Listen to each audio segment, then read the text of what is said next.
All right, welcome all to our weekly speaker series organized by the Center for Research, Tourism, Argumentation, and Rhetoric in conjunction with the PhD program in Argumentation Studies of the University of Windsor. Today we welcome the second PhD candidate to present what he has prepared for the ISA conference this year. Hărēm Hassan, our speaker this afternoon, has a background in politics and master's degrees in philosophy and business. His publications reflect an interest in critical thinking, religion, morality, and politics. But also, his attitude, you know him, reflects an interest in critical discussion and seeking the truth. So we can ask difficult questions. Mr. Hassan's work has focused on political argumentation since coming to our PhD program. His presentation today is part of the Extremism Argumentation project led by Professor Christopher Tyndall, El Gringo, where they have explored the argumentative use of slogans in the Egypt Uprising. Please warmly welcome Mr. Hărēm Hassan. Thank you, Daniel, and thank you all for coming. So this is one of the two papers that I'm going to present in ISA. So I'm really looking forward for your suggestions and comments on how to improve it. So argumentative use of slogans, the case of Egypt Uprising. At least I need 3 sections to make sense of this title. So that's why I have decided to organize my talk into 3 sections. So in the first section, I will provide a context of the case, which is Egypt. So in 2011, there was a series of events in Middle East, shocking and unpredicted, impactful events that is known as Arab Spring. So this case, Egypt Uprising, is part of what is called Arab Spring. So this, in the first section that I will provide the background, is useful so that later on when we use slogans and we discuss slogans, having this background in my mind help us to appreciate the role of the slogans. Now the second section, I'll try to make a case of why slogans are relevant to argumentation studies, why we should pay attention to it, right? So I need to make a case for that. And my focus mainly is on rhetorical usage of slogans. But there will be also a brief remark on logic and fallacy and slogans. And later in the last section, then I will be discussing some examples from the uprising and examine their rhetorical richness. All right, so this is the outline that I just mentioned. And this is the Tahrir Square, Freedom Square in Cairo, capital of Egypt. You can see dozens of thousands of people demonstrating. So what did happen? Well, an ordinary man on a bad day changed the world, right? So let's unfold this statement. Due to many factors such as unemployment, poverty, political unrest, and autocratic rules, the majority of Arab world was in waiting for a spark to explode, politically speaking. The spark was the death of a young man in Tunisia. On December 18, 2010, a street vendor, Mohammed Bouazizi, set himself on fire after he had enough of humiliation and harassment by the police force. His death was a trigger factor to unleash years of accumulated anger of the people against the regime. And soon, thousands of people were in the street, demanding the fall of the regime. The Tunisian demonstration soon like a fiery blaze on a windy day, spread throughout the Middle East and through Middle East and North Africa countries such as Yemen, Syria, Bahrain, Algeria, Morocco, and of course Egypt. So here is an interesting question here. How could the death of one man bring a serious change in countries which were ruled by iron fists for several decades? The answer of this question is not easy. However, what's clear is that we're witnessing a chaotic moment. In what sense? In what sense? The death of Bouazizi, however unfortunate it was at the right time and the right place to unleash rage in the heart of Tunisians to come on the street and demand a radical change of the status quo, i.e. topple down the regime. And they achieved it. Then President bin Abedin bin Ali, the guy in a black suit, the ugly guy in a black suit, in less than a month after the demonstration had started, fled to Saudi Arabia on January 14, 2011. So this was the birth of what is called Arab Spring. So now let's move to our case, Egypt.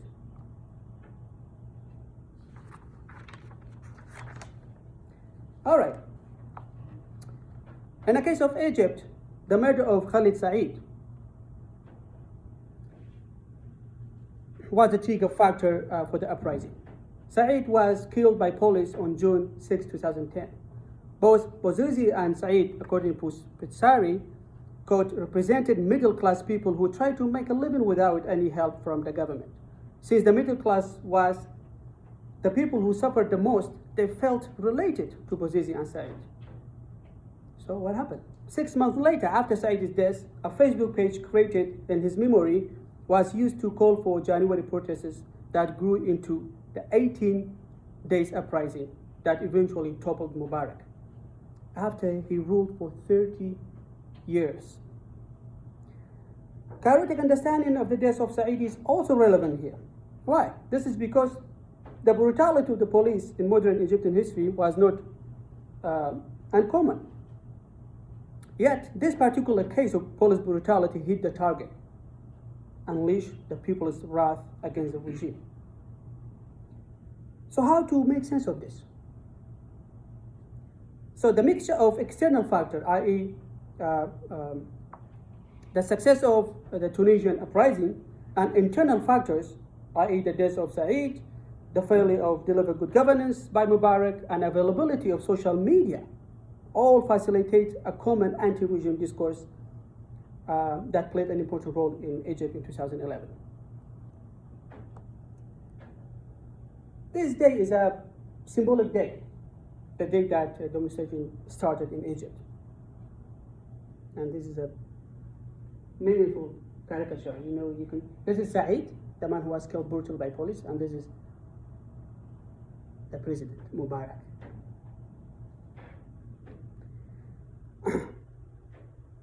So January 25, in many ways, is a symbolic day. It was declared by Mubarak in 2004 as a police day and public holiday, so the general public would show support for the police force and would see it as a symbol of patriotism and sacrifice. However, as a result of the uprising, now January 25 for Egyptians is a symbolic day of courage and sacrifice. As it was later disclosed, Mubarak had $40 billion in his bank account. Well, the country was suffering. So after 18 days of continuous demonstration, in which 846 Egyptians were killed and around more than 6,000 were wounded, on February 11, Mubarak handed over his power to the Supreme Council of the Egyptian Armed Force. So this may give us an impression that this is a happy story, but actually it's not. And we'll see why.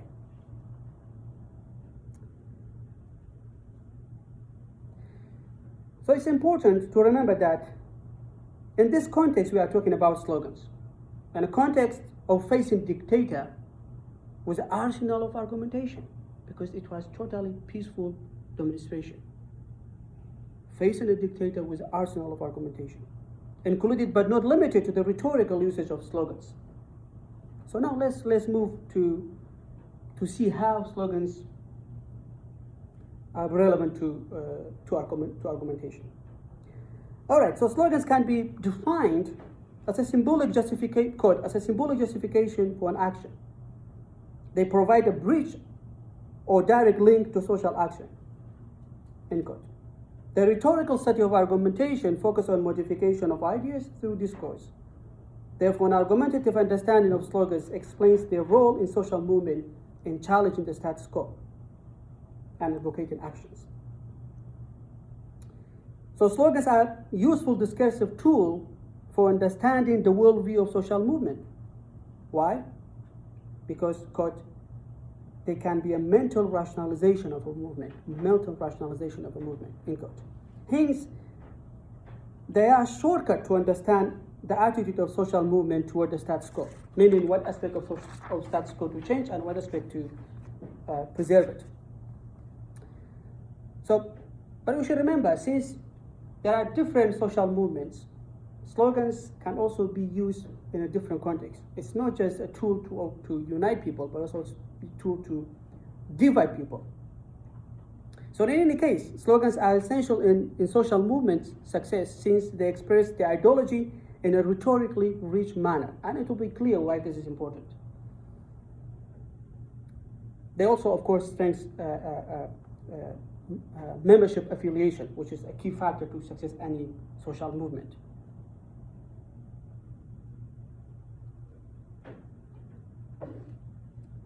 All right.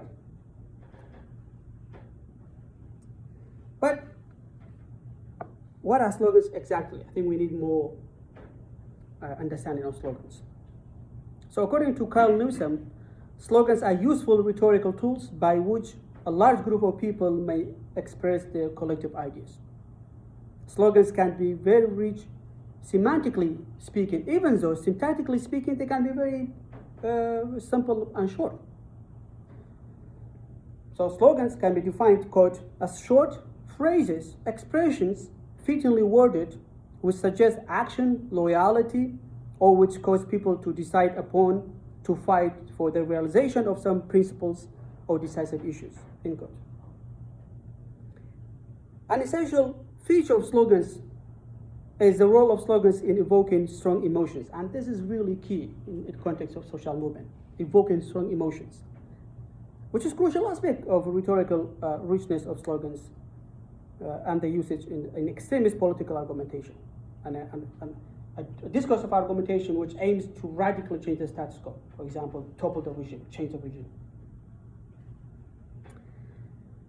According to Newsom, quote, to thrill, exhort, and inspire is at the heart of persuading an audience, end quote. And slogans can evoke those emotions effectively. Therefore, rhetorically speaking, slogans should be taken seriously. So, however, these features, that slogan can be short, can be simple, should not mislead us into believing that slogans cannot express complex and rich ideas. They are capable of simplifying complex system of ideas. Because those people that we see on the street by thousands, just like us, they have a system of belief, they have a system of ideas, right? The fact that they are following a symbol, a slogan, a simply phrased slogan, does not mean they don't have complex or there are no depths in their thinking. But this is how slogan is important. Slogans can simplify a complex system of ideas.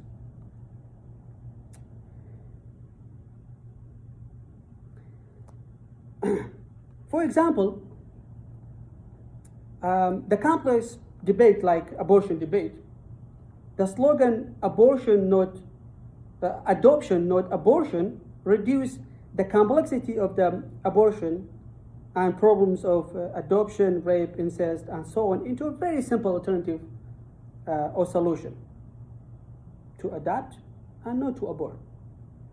Moreover, since, quote, everyone looks to see what will stick in the mind of the listener, at least rhetorically mindful speaker should think this way, This rhetorical simplification of complex ideas are essential in order to achieve adherence to any argument.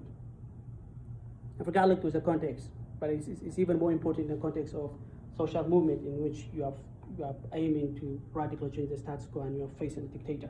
It is really important to pay attention to the discourse and make sure that it's convincing so that you'll have even more people.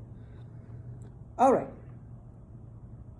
So I've already said something about why slogans are relevant to argumentation, rhetorically speaking, but let's just look at it briefly from a logical perspective and look at it to see whether slogans can be fallacious or not.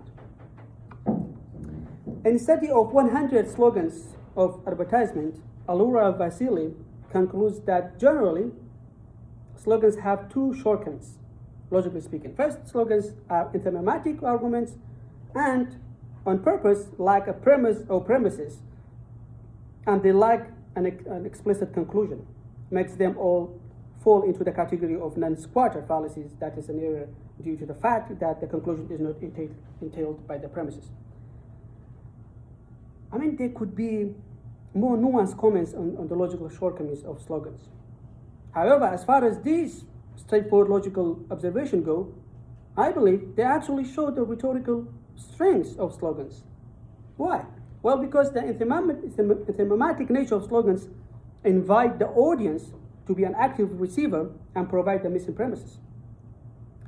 And as far as the conclusion go, not being entailed by premises, this is a very common in the realm of inductive reasoning in which slogans usually reside. However, a logical approach to slogans can be more productive if you take the special features of slogans that we have briefly discussed.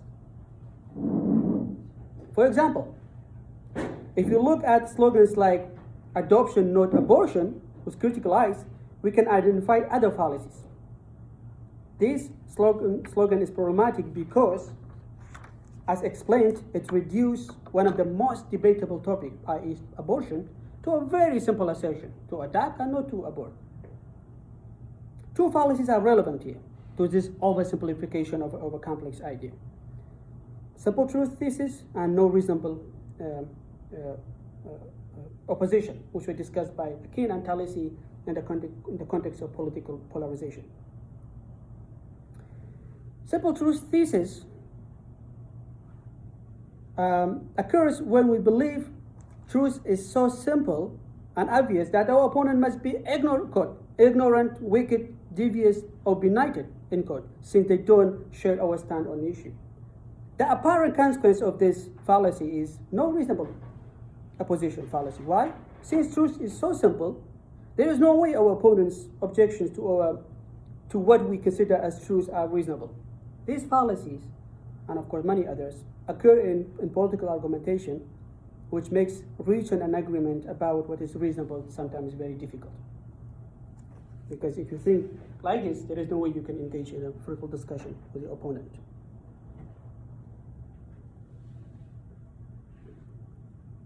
But fallacies in the context of social movement, what are you talking about?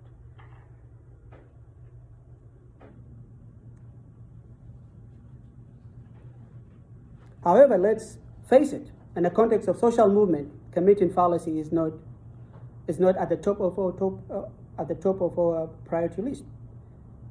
And if it was, we may lose the battle to our opponent who use every argumentation strategy, including fallacies mentioned, to win the heart over the mind of the people. I mean, you wouldn't want to challenge this lady by saying the slogans that you are raising contain fallacy. That the context is just doesn't make sense, right? In the context of social movement, it is not suitable to bring this aspect of discussion. However, we as a third party, as argumentation scholars, right, I would argue, in addition to appreciate the rhetorical richness of slogans, as I have made a case briefly, we should also pay attention to the logical limitations. and the fallacies that slogans may have. Having said that, slogans do not necessarily have to be fallacious to create adherence. And not all effective slogans are fallacious. According to Dewsum, who applies the Aristotelian framework of rhetoric to slogans, quote, slogans work best if they are composed of meaningful, persuasive messages that move the audience on the basis of emotion, reason, credibility. Emotion, reason, credibility. Therefore, the effectiveness of slogans does not necessarily depend on being fallacious. You could have a reasonably structured yet effective slogans.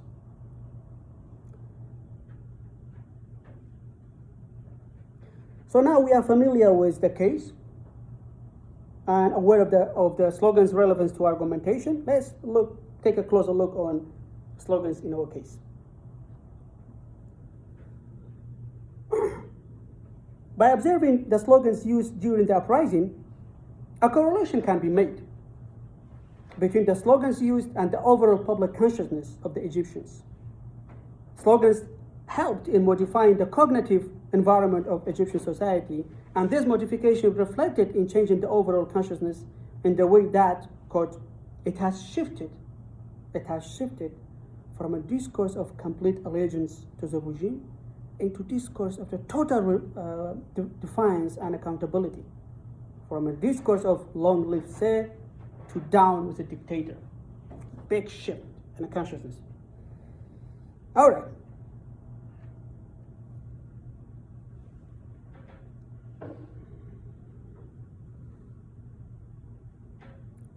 So even though there were moments of spontaneity in any social movement in terms of slogans, overall slogans were well thought of before they were chanted in the public. And maybe this is one of the key factors of the success of the movement. Although the term success is questionable, in which it will be clear by the end of this presentation. For example, Ashraf Khalil and Kamal Abu Itta were two famous slogan writers. These guys were actually studying slogans. They were studying slogans, they were studying the course of the movement, and then accordingly, they were composing slogans. This is not easy to achieve. Why? Quote, because a slogan's power is the degree to which it can detach itself from the specific condition of its initial composition, and the degree to which it circulates as if it were the anonymous expression of the collective will. Anonymous expression of collective will. This clarifies the rhetorical richness of the slogans and the success of the slogan writers in understanding the audience, the protesters. So there were dozens of slogans, right? And there is no way in any study that can capture all of it.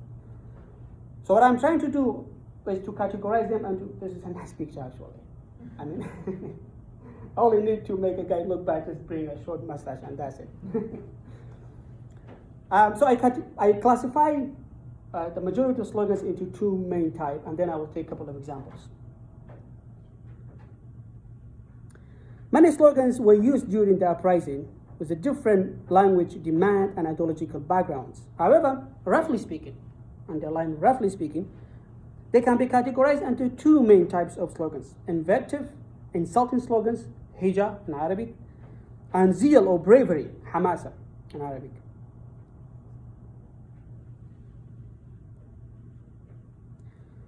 So, invective slogans.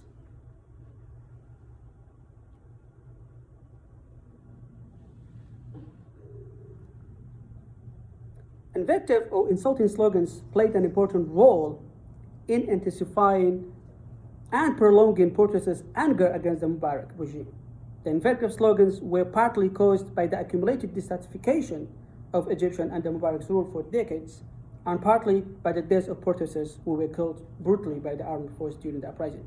As a result, invective slogans, insulting slogans, fueled the anger of the people, which led to further clashes between the security forces and protesters, which led to more casualties. So it was like a cycle.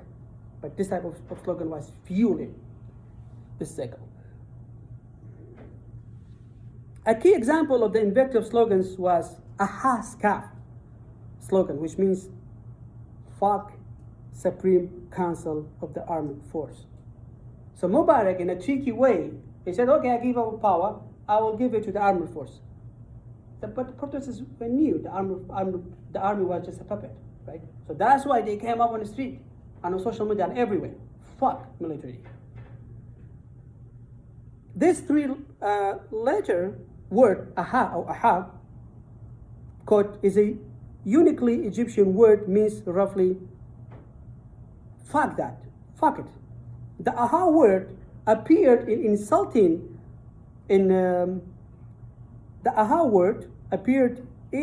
slogans in various ways. Quote, it is shouted on demonstration, scrolled across walls, and typed across social media, end quote. So let's just think about invective slogans and these slogans in particular.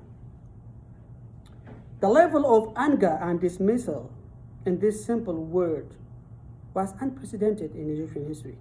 Why? Well, an autocrat ruled Egypt, and this type of public denouncement of the authority was simply unacceptable and came with a heavy price.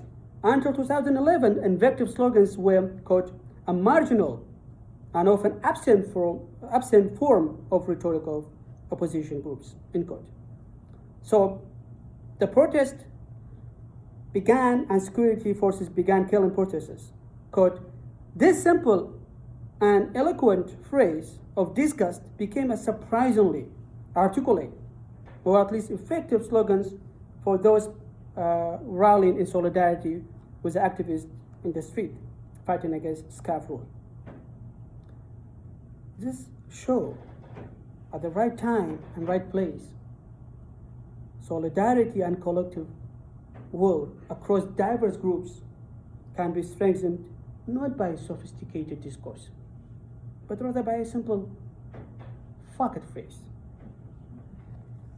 We begin to appreciate the magnitude of the insulting rhetoric if we consider the context. In a democratic society, insulting slogans might not be as effective or shocking as it is in an undemocratic society. Well, this is partly because freedom of speech has already allowed citizens to use insulting rhetoric to express their contempt many times. Thus, it's no longer unexpected or shocking. However, to directly and publicly insult the authority, including the president, in an undemocratic regime like Egypt, where freedom of speech was a sham, depicts the extremity of the mindset. This, as explained in the first section, came with a heavy price. Several hundred people were killed and thousands were wounded. A key purpose of invective slogans was to deprive Mubarak from any legitimacy. It is used to express a rhetoric of total dismissal. We are not here to ask for reform in this or that aspect of the regime. We are here to topple the regime. This explains why protests will keep growing, even though Mubarak promised many changes. This clearly showed the extremity of invective slogans, which is demanding a radical change. All right, what about zeal slogans, Hamas slogans?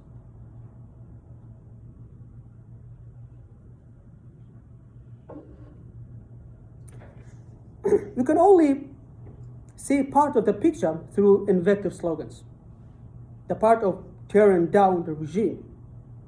And we need to consider zeal slogans to see the other part, building a new regime. Through insulting slogans, protesters were building a wall between themselves and the regime. But through zeal slogans, they turned down any barriers between themselves. So they came together, support each other, and became one united force. Let's examine a couple of zeal slogans. So the first sentence in Arabic, and then the English translation is the second sentence. يا أهلنا انضموا علينا. يا أهلنا انضموا علينا. People, all people, come join us. Above all, this slogan is a call for solidarity. Those who are already on the street speak to those who, for whatever reasons, have not yet made their mind to join the uprising. The audience here is not a regime, as it was the case in invective slogans. The audience is full of citizens. When the audience is a regime, the rhetoric is hateful, dismissive, ridiculing, and delegitimizing. But when the audience is Egyptian people, the slogans are appreciative, welcoming, solidifying, and encouraging. Invective and zeal slogans, in a sense, are in a dialectical relations. Invective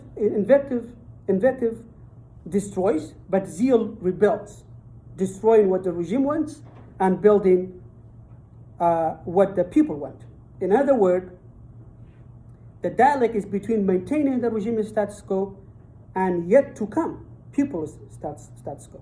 Second example, عالي عالي عالي صوت عالي هيهتف مش يموت.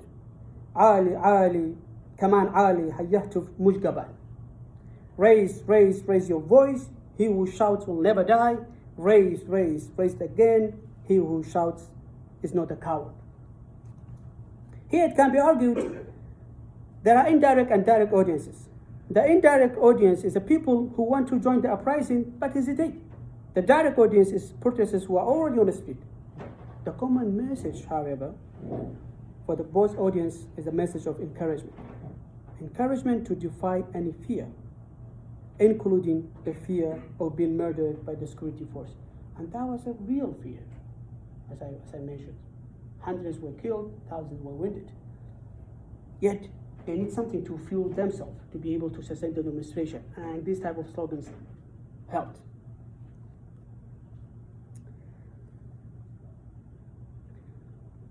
So in a picture, there is a slogan, شعب واحد دم واحد. Again, it can be categorized under the zeal slogan, unifying, solidarity slogan. So شعب واحد means one nation. دم واحد means one blood. So it says that those people who were killed, it was part of us, and we are part of them. We would underappreciate the role of slogans played in uprising if you only examine them semantically and analytically. Why? Because, quote, there was more at stake in poetic slogans than the creation and distillation of semantic meaning.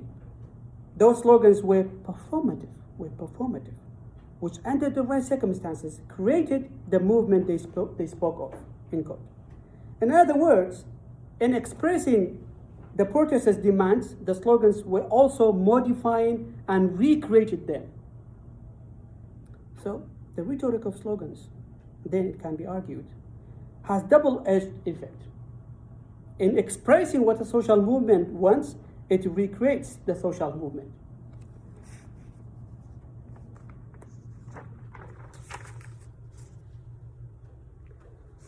So some concluding remarks.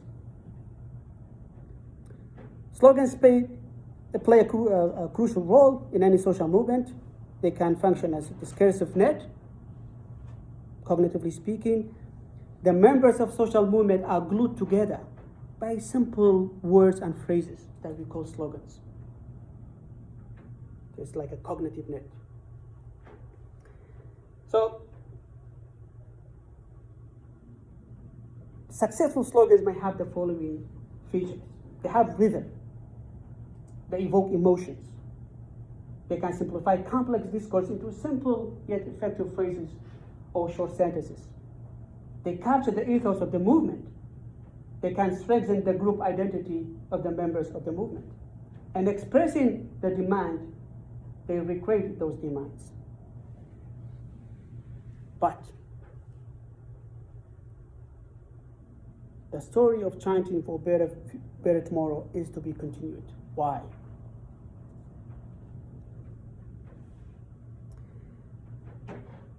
In the case of Egypt Uprising, slogans played an important role in manifesting and feeding an extremist mindset.